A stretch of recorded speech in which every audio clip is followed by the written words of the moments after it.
প্রিয় শিক্ষার্থীরা সবাইকে অনলাইন ক্লাসে স্বাগতম। নিশ্চয়ই তোমরা সবাই ভালো আছো, আমরাও সবাই ভালো আছি। আজ আমি তোমাদের পঞ্চম শ্রেণীর বাংলাদেশ ও বিশ্ব পরিচয় বইটির ৬ষ্ঠ অধ্যায়ের পার্ট ৪ ভূমিকম্প নিয়ে আলোচনা করব। গত কয়েকটি ক্লাসে আমরা এই ৬ অধ্যায়ের পার্ট ১, ২, ৩ এগুলো আলোচনা করেছি। একে জলবায়ু পরিবর্তন, দুয়ে ছিল নদী ভাঙন, তিনে ছিল খরা। এগুলো নিয়ে আমরা গত 3টা ক্লাসে আলোচনা করেছি। আজ আমরা ভূমিকম্প নিয়ে আলোচনা করব। এই ভূমিকম্প এই পার্টটি থেকে তোমাদের যে প্রশ্ন আসতে পারে আমি স্ক্রিনে দিয়ে দিব, তোমরা এটা খাতায় লিখে নেবে।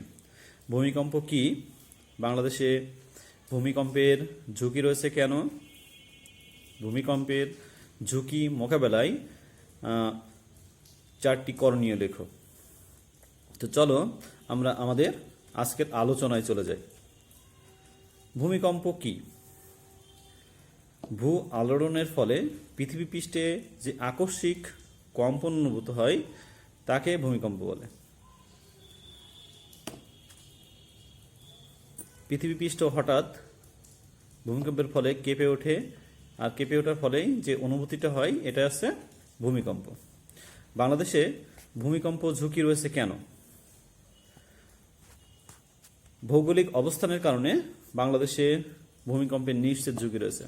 অর্থাৎ বাংলাদেশ এমন একটি ভৌগোলিক সীমারেখায় অবস্থিত যেখানে ভূমিকম্পর নিশ্চিত ঝুঁকি রয়েছে। দেখো তোমাদের পাঠ্য বইয়ে এই ভূমিকম্পের পাঠটাতে একটা বাংলাদেশের মানচিত্র ছবি দেওয়া আছে। সেখানে ভূমিকম্পন প্রবণ এলাকা সমগ্র বাংলাদেশকে 3টি ভাগে ভাগ করা হয়েছে। এক আছে ভূমিকম্প প্রবণ এলাকায় 1, ভূমিকম্পন প্রবণ এলাকা 2 এবং ভূমিকম্পন প্রবণ এলাকা 3। দেখো তোমাদের পাঠ্য বইয়ে যে মানচিত্রে যে লাল অংশটি আছে, এই লাল অংশটা আছে অধিক ভূমিকম্পন প্রবণ অঞ্চল। অর্থাৎ এই অঞ্চলে বাংলাদেশে ভূমিকম্পের ঝুঁকিটা আছে সবচেয়ে বেশি। আর মাঝখানে যে হলুদ যে অংশটা আছে, এই অংশটিতে ভূমিকম্প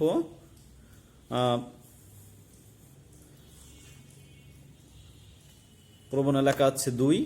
এখানে ভূমিকম্প মাঝারি ধরনের ভূমিকম্প হয়ে থাকে। আর ভূমিকম্পন প্রবণ এলাকা আছে 3, অর্থাৎ যেটা সবুজ এলাকা, এই এলাকাটাতে ভূমিকম্প মৃদু ও মাঝারি হয়ে থাকে। সেক্ষেত্রে আমাদের যশোর জেলা মৃদু ও মাঝারি ভূমিকম্প প্রবণ অঞ্চল। তোমরা চেষ্টা করবে বাংলাদেশের মানচিত্রটা সম্পর্কে একটু সাধারণ জ্ঞান রাখার, কারণ এখান থেকে প্রশ্ন অনেক সময় সংক্ষিপ্ত প্রশ্ন আসতে পারে যে তোমার নিজের বাড়ি যদি সিলেট জেলা হয় তাহলে উক্ত জেলাটি ভূমিকম্প প্রবণ এলাকা কত।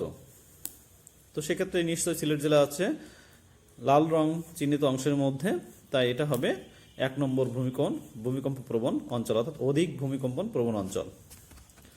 এরপর আসো ভূমিকম্পের ঝুঁকি মোকাবেলায় আমাদের করণীয়। তো শিক্ষার্থী বন্ধুরা, আমি স্ক্রিনে করণীয়গুলো দিয়ে দিব, তোমাদের পাঠ্য বইয়েও রয়েছে, তোমরা এগুলো একটু মুখস্থ করার চেষ্টা করবে। তো দেখো ভূমিকম্প মোকাবেলায় আমরা কি করব। এক আছে ভূমিকম্প যখন হবে, কারণ কি ভূমিকম্প আগে থেকেই তো কোনো বোঝা যায় না যে কখন ভূমিকম্প হবে, হঠাৎ করেই অনুভূত হয়। সো যে সময় ভূমিকম্প হবে আমরা পুরোপুরি শান্ত থাকতে হবে, আমাদের আতঙ্কিত হয়ে ছোটাছুটি করা যাবে না। বিছানায় যদি থাকি তাহলে আমাদের কি করতে হবে? বালিশ দিয়ে আমাদের মাথা ঢেকে রাখতে হবে। কাঠের টেবিল বা শক্ত কোনো আসবাবপত্রের নিচে আশ্রয় নিতে হবে। বারান্দা, আলমারি, জানলা বা ঝোলানো যেসব ছবি আছে দেওয়ালে, তার থেকে দূরে থাকতে হবে। যদি পাকা দালানে থাকি তাহলে পাকা দালানে যে বিম আছে এই বিমের পাশে সবসময় অবস্থান করতে হবে।